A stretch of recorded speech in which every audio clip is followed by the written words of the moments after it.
terceiro episódio da série do David Beckham. Mas antes de ir pro vídeo, curte esse vídeo, se inscreve no canal, comenta, compartilha nos seus grupos, me segue no Twitter que tem conteúdo novo todos os dias e bora pro vídeo.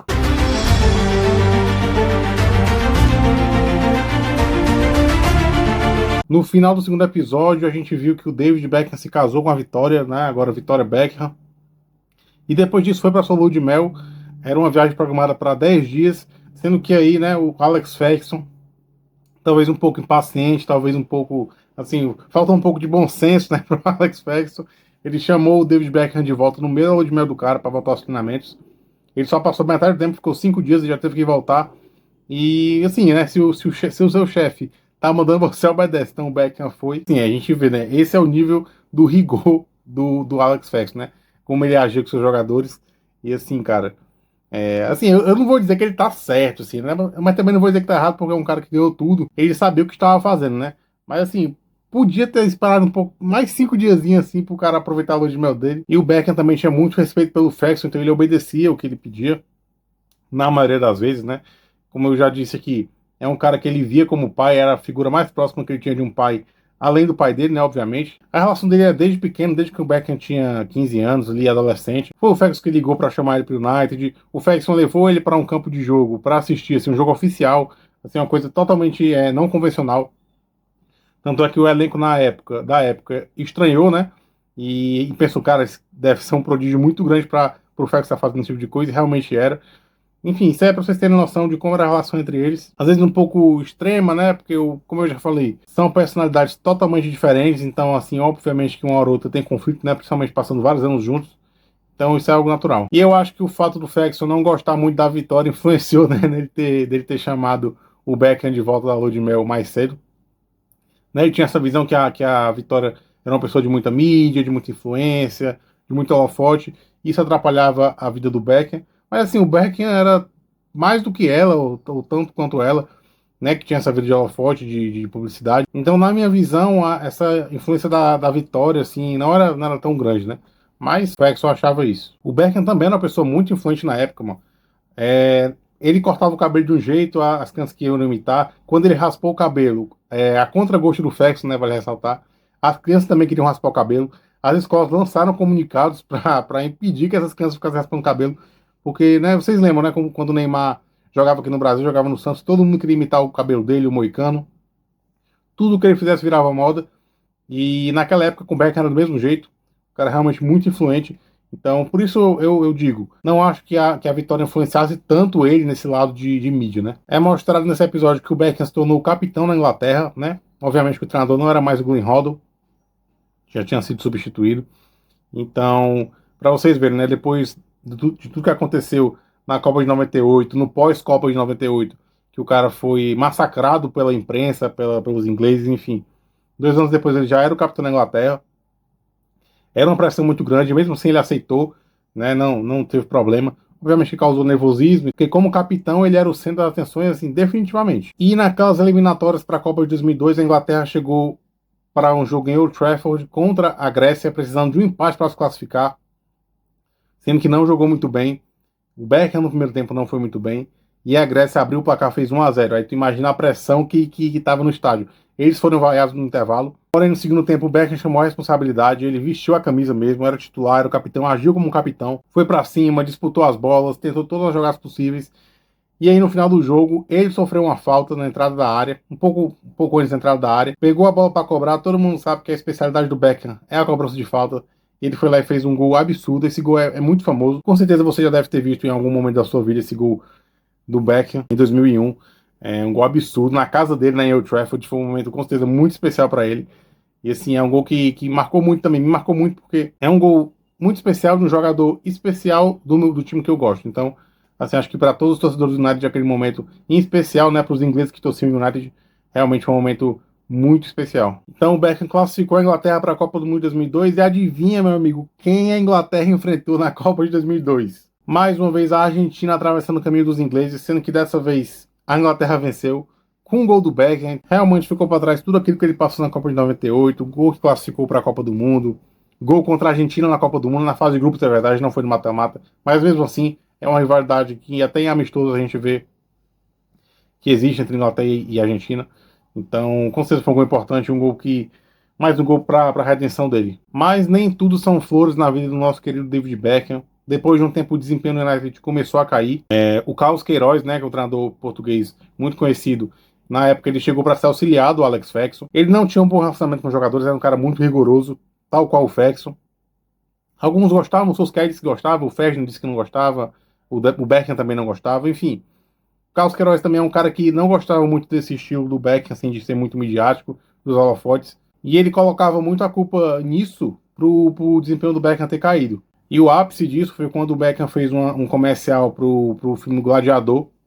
E ele teve que malhar a parte superior, ganhou alguns quilos na parte superior, né? Ficou um físico um pouco desbalanceado.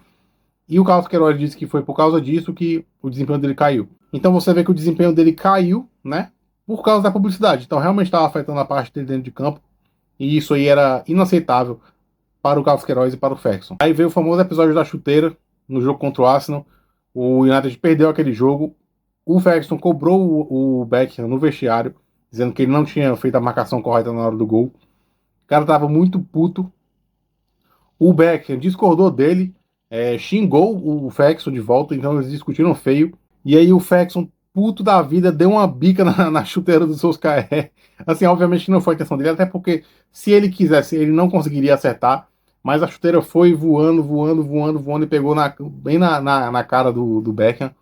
Cortou, assim, a parte superior aqui da testa dele, mais ou menos, em cima do olho.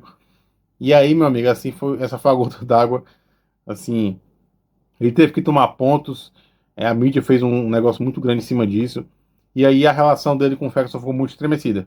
Naquela mesma temporada, o United enfrentou o Real Madrid pela Champions League nas quartas de final, aquele Real Madrid que tinha Ronaldo, Figo, Roberto Carlos, Zidane, Michel Salgado, enfim, era um time absurdo do Real Madrid. O United foi eliminado naquele jogo do Old Trafford, foi o jogo de volta. O Beckham ficou no banco, para surpresa de muitas pessoas. Obviamente ele ficou insatisfeito, ficou sabendo que ia ser reserva no dia do jogo, ali no vestiário. E assim, ele entrou no segundo tempo, fez 2 gols, né? Foi muito bem. O United ganhou aquele jogo por 4-3, né? Foi um jogo que o Ronaldo fez 3 gols, um jogo extremamente histórico do futebol. United e Real Madrid, assim, grandíssimo jogo, 4-3 gols do Ronaldo, 2 gols do Beckham. Mas o United foi eliminado, né? Porque já tinha perdido o jogo da ida no Bernabéu. No final do jogo, o Zidane foi cumprimentar o Beckham, trocou de camisa com ele e perguntou para ele se ele iria para o Real Madrid. Né, o Beckham não respondeu, só deu uma risada. Ele fala no documentário que não era o desejo dele de sair, ele queria ficar no United, é o único clube que ele se via jogando.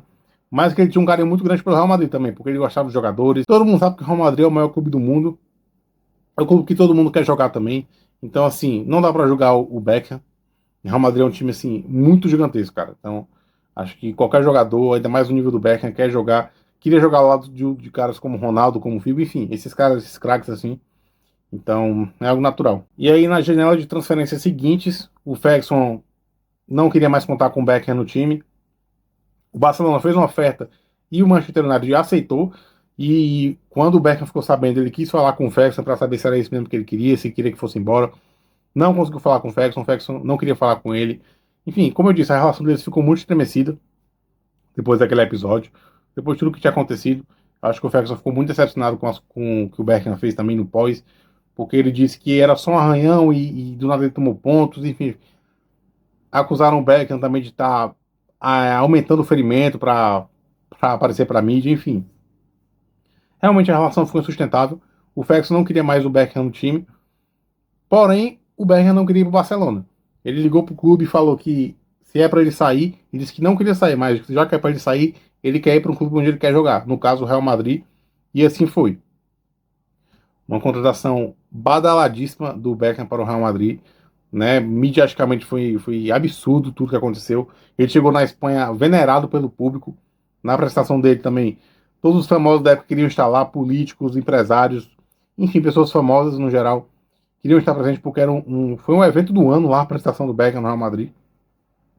E assim, para você ver, é impressionante o quanto esse cara era popular, né, na época. Porém, a contratação do Beckham foi algo mais midiático do que propriamente o que o time precisava, né? O Real Madrid já tinha um Figo na meia direita, já tinha um meia direita titular, craque da bola, né? Todo mundo sabe da qualidade do Figo. E o Beckham passou a carreira toda jogando na meia direita. Então, assim, 2 jogadores de nome para disputar a mesma posição, a gente sabe que para elenco isso é complicado. E o Figo fala que não via necessidade da contratação do Beckham, né? O elenco também tinha essa impressão, mas o Florentino Pérez disse que as receitas, as finanças do clube aumentaram bastante. Então, com certeza, foi uma contratação muito lucrativa para o Real Madrid. E adivinha quem foi nomeado o novo treinador do Real Madrid para aquela temporada? Sim, Carlos Queiroz deixou de ser auxiliar do Ferguson no Manchester United para ir ser o treinador do Real Madrid. Para ele é uma oportunidade fantástica, né? Mas pro Beckham era ruim, porque o Beckham não tinha uma relação boa com ele. Já ia ser difícil disputar a vaga com o Figo. Ainda chega um treinador que não gostava muito dele, aí ele ficou um pouco preocupado. Porém, na estreia da competição, na estreia da La Liga, né? Ele já foi titular, jogando do mesmo lado do Figo, porém um pouco mais atrás. Ele jogou bastante recuado. E isso atrapalhou muito ele no jogo. Jogou mal demais. E o Real Madrid perdeu na estreia dele contra o Mallorca, fora de casa. Inclusive, o Samuel Eto'o fez gol naquele jogo. O Beckham estava se sentindo muito sozinho na Espanha, né? Ele não tinha a família para acolher ele num momento difícil, porque ele estava realmente sentindo a pressão ali do Real Madrid. A Vitória estava meio insatisfeita por estar morando na Espanha, porque tinha a questão dos filhos das escolas. Enfim, a gente sabe como é difícil conciliar essas coisas, né? E ela estava um pouco satisfeita. Saia na mídia direto que ela não estava gostando da Espanha, que ela não gostava da comida, que ela não gostava de nada. E segundo ela, isso era inventado também, mas realmente acho que alguma coisinha de verdade com certeza tinha, que ela não gostava da Espanha. E aí foi nesse momento que o elenco do Real Madrid resolveu abraçar o Beckham, né? Porque, como eu disse, ele se sentia sozinho, então o elenco abraçou. Isso foi muito importante para ele. Já na estreia dele do Bernabéu, ele conseguiu fazer um gol de cabeça com assistência do Ronaldo, foi um belo gol. E aí ele pôde tirar esse peso das costas, né, de fazer um gol no Bernabéu. Para ele foi um momento especial, porque o Bernabéu também é um estádio histórico. E o cara, logo no primeiro jogo lá no estádio, conseguiu fazer um gol. Então esse foi o terceiro episódio da série do Beckham. Se você gostou, deixe seu like, se inscreva no canal, compartilhe nos seus grupos. Me segue no Twitter que tem conteúdo novo todo dia. E até o próximo vídeo. Valeu!